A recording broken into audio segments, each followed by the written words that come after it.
ಮಂಡ್ಯ ನಗರದ ಕಳ್ಳಹಳ್ಳಿಯ ನಾಗಸಿರಿ ಕಲ್ಯಾಣ ಮಂಟಪದಲ್ಲಿ ಅಖಿಲ ಕರ್ನಾಟಕ ಒಕ್ಕಲಿಗ ಸಂಘ ಮಂಡ್ಯ ಹಾಗೂ ರಾಜ್ಯ ಒಕ್ಕಲಿಗ ಸೇವಾ ಟ್ರಸ್ಟ್ ವತಿಯಿಂದ ಸಂಕ್ರಾಂತಿ ಸುಗ್ಗಿ ಹಬ್ಬ ಹಾಗೂ ಯುಗಯೋಗಿ ಪದ್ಮಭೂಷಣ ಡಾಕ್ಟರ್ ಶ್ರೀ ಶ್ರೀ ಶ್ರೀ ಬಾಲಗಂಗಾಧರನಾಥ ಮಹಾಸ್ವಾಮೀಜಿರವರ 80ನೇ ವರ್ಷದ ಜಯಂತ್ಯೋತ್ಸವ ಜರುಗಿತು. ಕಾರ್ಯಕ್ರಮದ ದಿವ್ಯ ಸಾನ್ನಿಧ್ಯವನ್ನು ಕೆಂಗೇರಿ ವಿಶ್ವಮಾನವ ಒಕ್ಕಲಿಗರ ಮಠದ ಮಠಾಧ್ಯಕ್ಷರಾದ ಡಾಕ್ಟರ್ ಶ್ರೀ ಶ್ರೀ ಶ್ರೀ ನಿಶ್ಚಲಾನಂದನಾಥ ಮಹಾಸ್ವಾಮಿರವರು ವಹಿಸಿದ್ದರು. ಕಾರ್ಯಕ್ರಮದ ಅಧ್ಯಕ್ಷತೆಯನ್ನು ಅಖಿಲ ಕರ್ನಾಟಕ ಒಕ್ಕಲಿಗರ ಸಂಘದ ಜಿಲ್ಲಾಧ್ಯಕ್ಷರಾದ ಕೆಸಿ ರವೀಂದ್ರರವರು ವಹಿಸಿದ್ದರು. ಕಾರ್ಯಕ್ರಮದಲ್ಲಿ ಅಖಿಲ ಕರ್ನಾಟಕ ಒಕ್ಕಲಿಗರ ಸಂಘದ ಗೌರವಾಧ್ಯಕ್ಷರಾದ ಜ್ಯೋತಿ ನಾಗಣ್ಣ ಬಾಣಸವಾಡಿ, ಮಹಿಳಾ ಜಿಲ್ಲಾಧ್ಯಕ್ಷರಾದ ಸಿಜೆ ಸುಜಾತ ಕೃಷ್ಣ, ಉಪಾಧ್ಯಕ್ಷರಾದ ಎಲ್ ಕೃಷ್ಣ, ಜಿಲ್ಲಾ ಒಕ್ಕಲಿಗರ ಸೇವಾ ಟ್ರಸ್ಟ್ ಅಧ್ಯಕ್ಷರಾದ ಸಿ ತಮ್ಮಯ್ಯ, ಕಾರ್ಯನಿರತ ಪತ್ರಕರ್ತರ ಸಂಘದ ಅಧ್ಯಕ್ಷರಾದ ನವೀನ್, ಅಖಿಲ ಕರ್ನಾಟಕ ಒಕ್ಕಲಿಗರ ಸಂಘ ಮಂಡ್ಯ ತಾಲೂಕು ಅಧ್ಯಕ್ಷರಾದ ಬೋರೇಗೌಡ, ಮದ್ದೂರು ತಾಲೂಕು ಅಧ್ಯಕ್ಷರಾದ ಶಿವಲಿಂಗೇಗೌಡ ಸೇರಿದಂತೆ ಸಂಘದ ಪದಾಧಿಕಾರಿಗಳು ಹಾಜರಿದ್ದರು. ನಾವು ರೈತ ಸಭಾಂಗಣದಲ್ಲಿ ವಿಶೇಷವಾಗಿ ನಮ್ಮ ರವೀಂದ್ರ ಅವರು, ನಮ್ಮ ಬಸವೇಗೌಡರು, ತಮ್ಮಯ್ಯನವರು, ಸುಜಾತ ಕೃಷ್ಣಪ್ಪವರು ಮತ್ತು ಎಲ್ಲ ಹಿರಿಯರು ಸೇರಿಕೊಂಡು ಬಹಳಷ್ಟು ಸಂಘಟನೆ ಮಾಡಿ ದೊಡ್ಡ ಕಾರ್ಯಕ್ರಮ ಮಾಡಿದರು. ಇವತ್ತು ವೇದಿಕೆಯಲ್ಲಿ ನಮಗೆ ನಾಗಣ್ಣ ಬಾಣಸವಾಡಿದರು ಅವರ ಬಗ್ಗೆ ಕೇಳ್ತಾ ಇದ್ರೆ ಬಹಳ ಕಣ್ಣಲ್ಲಿ ನೀರು ಬರುತ್ತೆ. ಒಂದು ಸಮಾಜವನ್ನು ಕಟ್ಟಲಿಕ್ಕೆ ತನ್ನ ದೇಹದ ಆರೋಗ್ಯವನ್ನೇ ಮರೆತು ಜೀವನವನ್ನೇ ಮುಡುಪಾಗಿಟ್ಟು ಒಂದು ಒಳ್ಳೆ ಸಂಘಟನೆ ಬೆಳೆಸಿ ಹೋಗಿದ್ದಾರೆ. ಅದಕ್ಕೆ ತಾವೆಲ್ಲರೂ ಕೂಡ ನಾವೆಲ್ಲರೂ ಅವ್ರು ನೆನೆಸ್ಕೊತಾ ಇದ್ದೇವರ ಮನೆಯವರು ಕೂಡ ಇದ್ದಾರೆ.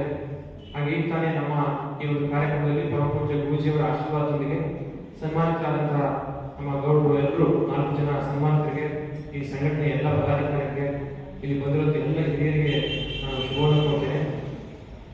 ವಿಶೇಷವಾಗಿ ನಮ್ಮ ನಲಿಕೃಷ್ಣ ಅವರು ಬಹಳ ಒಳ್ಳೆಯ ಒಂದಷ್ಟು ದಿಕ್ಸೂಚಿ ಮಾತುಗಳನ್ನು ಹೇಳಿದರು. ನಮ್ಮ ಪತ್ರಕರ್ತರ ಸಂಘದ ಈಗ ತಾನೇ ವಿರೋಧವಾಗಿ ಆಯ್ತಂತ ನಮ್ಮ ನವೀನ್ ಕುಮಾರ್ ಆತ್ಮೀಯ ಸ್ನೇಹಿತರು ಕೂಡ ಈ ಕಾರ್ಯಕ್ರಮದಿರೋದು ಒಂದು ಒಳ್ಳೆಯ ಸಂಕೇತ ಅಂತ ಭಾವಿಸಿ, ಕಾರಣ ಈ ವಿಚಾರಗಳನ್ನು ಅವರು ಪತ್ರಿಕೆಯಲ್ಲಿ ಪ್ರಕಟ ಮಾಡಬೇಕಾಗುತ್ತೆ.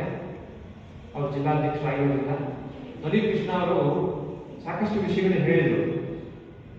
ನಾವು ಒಬ್ಬ ಗುರುಗಳನ್ನ ನೆನಪು ಮಾಡುವ ಸಂದರ್ಭದಲ್ಲಿ ಅವರು ಹೇಗೆ ಸಮಾಜವನ್ನು ಕಟ್ಟಿದ್ರು, ಹಾಗೆ ನಮ್ಮ ಶಿವಲಿಂಗೇಗೌಡರು ಕೂಡ ಹೇಳಿದರು, ಮದ್ದೂರು ತಾಲೂಕಿನ ಅಧ್ಯಕ್ಷರು.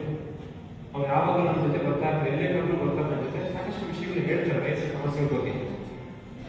ನಮ್ಮ ಮಂಜೇಶ್ ಅವರು ಕೂಡ ಜನಪದ ಕಲಾವಿದರಾಗಿ, ತಾಲೂಕು ಮಟ್ಟದ ಸಂಘಟಕರಾಗಿ ಇಲ್ಲಿ ನಮಗೆಲ್ಲರೂ ಕೂಡ ಒಂದು ರೈತರ ನೆನಪು ಮಾಡುವಂಥ ಕಸುಬನ್ನು ನೆನಪು ಮಾಡುವಂಥ ಒಂದು ಒಳ್ಳೆಯ ಗೀತೆಯನ್ನು ಕೂಡ ಮಾಡಿದ್ದಾರೆ. ನಮ್ಮ ನಾಟಕದಲ್ಲಿ ಗಂಗಾಧರವರು ಅವರು ಒಂದು ರೀತಿ ಮುಕ್ತರು, ಅಂದ್ರೆ ಹೊರಟು ಅಷ್ಟೇ ಪಾಪ.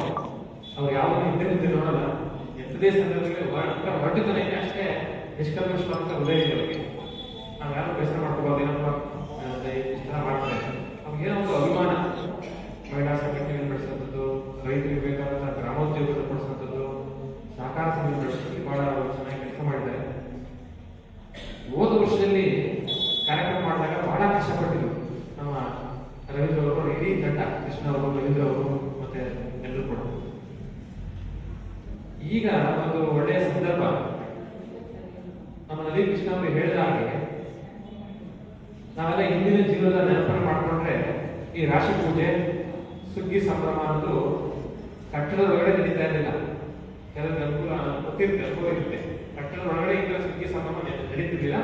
ಕಣದಲ್ಲಿ ನಮ್ಮನ್ನು ಹೇಳಿದ್ರು, ಕಣದಲ್ಲಿ ನಡೀತಾ ಇತ್ತು. ರಾಗಿ ಕಣ, ಭತ್ತದ ಕಣ ಎಲ್ಲ ಮಾಡ್ತಾ ಇದ್ವಿ ಒಂದೇ ಕಣದಲ್ಲಿ. ಫಸ್ಟ್ ಭತ್ತ ಮಾಡ್ಕೊತಿದ್ವಿ, ಆಮೇಲೆ ರಾಗಿ ಮಾಡ್ತಾ ಇದ್ವಿ, ರಾಗಿ ಬೆಳಿತಾ ಇದ್ವಿ, ಆಮೇಲೆ ಹುರುಳಿ ಕಾಳು, ಅವರೆಕಾಳು, ಅರಳು ಮಾಡಿ ಎಲ್ಲ ಈ ಸುಗ್ಗಿ ಸಂಸ್ಕೃತಿನ ಮುಗಿಸೋಷ್ಟಕ್ಕೆ ಮೋಸ್ಟ್ಲಿ ಊರ ಹಬ್ಬ ಬಂದ್ಬಿಡೋದು. ಊರ ಹಬ್ಬ ಅಂದ್ರೆ ಯಾವುದೇ ಗ್ರಾಮದಲ್ಲಿ ನಾವು ಬೆಳೆದಂತ ರಾಗಿ, ಭತ್ತ, ಹುರುಳಿಕಾಳು, ಅವರೆಕಾಳು, ತೊರಳಿಕಾಳು, ಅರಳು, ನಾವೆಲ್ಲ ಅರಳು ಕೂಡ ಬೆಳಿತಿದ್ವಿ, ತಲೆಗೆ ಎಣ್ಣೆ ಬೇಯಿಸ್ಕೊಬೇಕು ಅಂತ ಹೇಳಿ. ನಮ್ಮ ತಾಯಿ ಎರಡನ್ನ ಮಾರ್ಚ್, ಏಪ್ರಿಲ್, ಯುಗಾದಿ ಬರೋ ಮುಂಚೆ